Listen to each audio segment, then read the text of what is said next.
Aviation is pretty awesome. There's just something about seeing those graceful marvels of engineering take to the heavens, or capturing that once-in-a-lifetime shot. Whether you have a professional camera setup or you just use your phone, it's truly a unique and fun hobby that I think everyone should try. If you're an aviation enthusiast that has always wanted to try your hand at plane spotting, I hope this video finds you.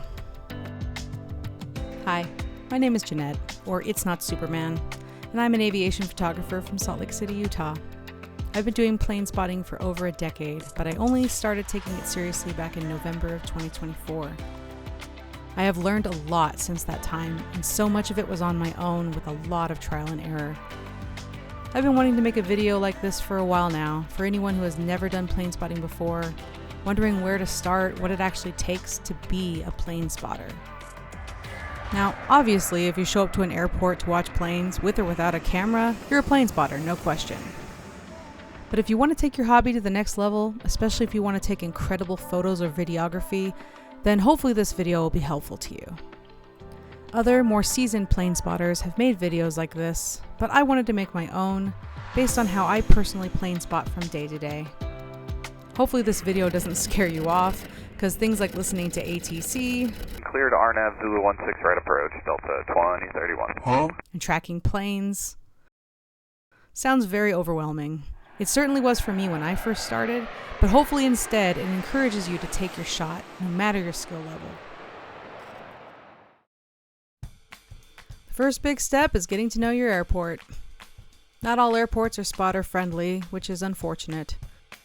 Here in Utah, we're pretty spoiled here with Salt Lake International Airport, as it has several locations on both ends of the runway to spot.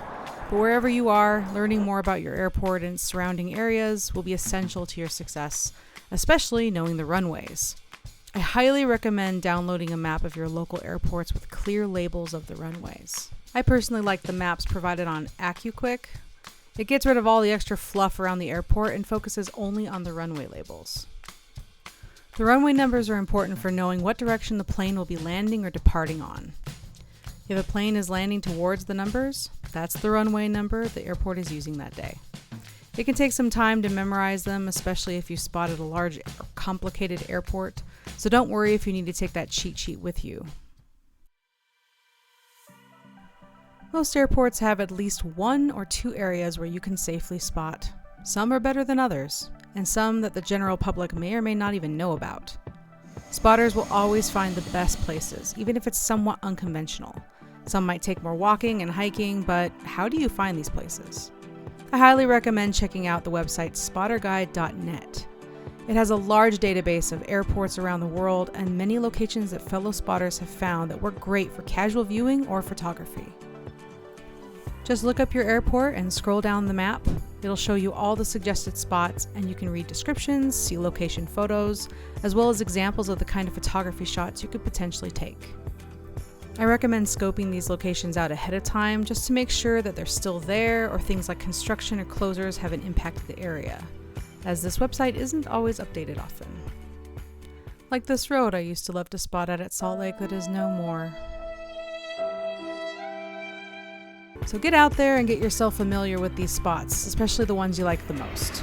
That way you know exactly where to go when you're tracking a specific plane you want to see. I like to load these points in my Google Maps, and it gives me an accurate arrival time so I know to avoid traffic and get there well in advance before my plane arrives or departs. Now we're going to go over the many apps you can use to help aid you in your plane spotting journey. The first one is Flight Radar 24, a great app to see live locations of planes in your area. I use it primarily to get notifications when planes on my wish list are arriving at my airport. I can track in real time, get approximate arrival and departure times, and I could see which direction planes are departing and arriving on the map. Unfortunately, Flight Radar 24's best features are behind a paywall, but most of the basics you can use for free. There are other apps such as Flight Aware, which I only use as a backup if Flight Radar 24 isn't working, and ADS-B Exchange Unfiltered Flight Tracking. ADS-B is good at seeing military aircraft that might not show up on Flight Radar and other apps. But now on to my personal favorite app, JetTip. This one is a monthly subscription, but it is one of the best apps for tracking unique or rare planes arriving in your area. It's how I found out last minute about 3 rare A350 diversions back to back, how I knew about the AN-124 by Antonov arriving, as well as planes with really cool liveries, like tracking down every Southwest livery and Alaskan Airlines. It's one of the first apps I check in the morning, so I know how to plan my day in case I need to go to the airport. If you plan on doing photography or videography and want to make sure you get the best lighting for your shot, it may be important to know where your light source is, aka the sun. I like to use SunCalc. You can use the slider at the top to see where the sun is going to be at any given time of the day, so you can plan ahead to know what side of the runway you need to be on.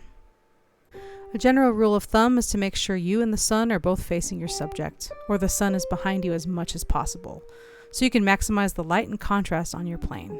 Maybe even capture those coveted golden hour shots.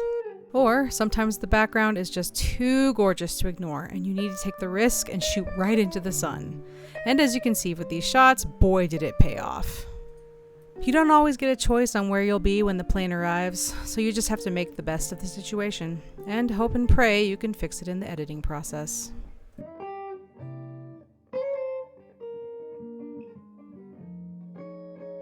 The only true way to know where a plane is going to take off and land is by listening to air traffic control. Liveatc.net is free on the web, or you can download the app for $3.99. I personally open the website on my phone browser and it works just fine. Liveatc has several frequencies, but I've only ever listened to approach, departure, and ground. Now, if you've never listened to ATC before, it can sound like a foreign language. West to Garfield stack at 6,100. So 1672, Salt Lake approach runway 16 right, RNAV Zulu, descend of the pit 1 rattle. Fast talking, static noise, and words and numbers that makes absolute no sense to the average person. But thankfully, you don't have to worry about most of that. What you do need to listen for are the airplane flight numbers and the runway clearance for takeoff and landing. For arrivals, ATC will typically assign a runway clearance when the plane has entered the traffic pattern over the airport, somewhere within the span of about a 5-minute window before touchdown. So here's an example of what a typical listening session for ATC sounds like.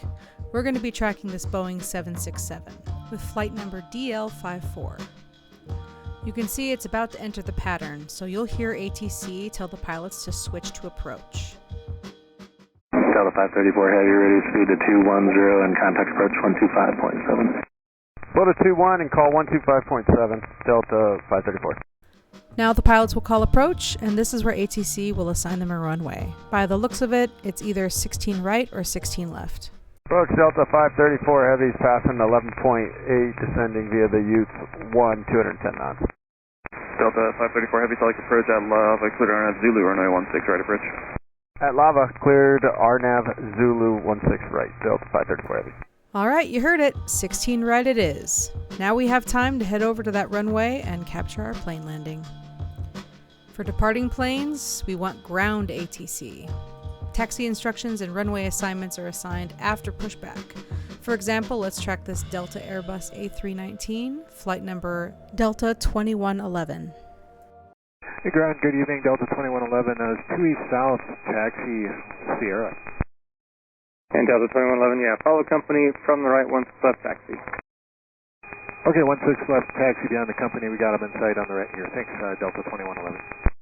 Like I said, sometimes it's hard to hear, but he got clearance for 16 left. So once again, we know where to go to get our shot. Take a few test shots with other planes. Decide how to frame your shot, with or without the background, and make sure all your camera settings are where you want them to be. And I thought I'd just give you a little warning right now that they can change the direction of the runway anytime, very last second, ruining your plans for shots. So, No!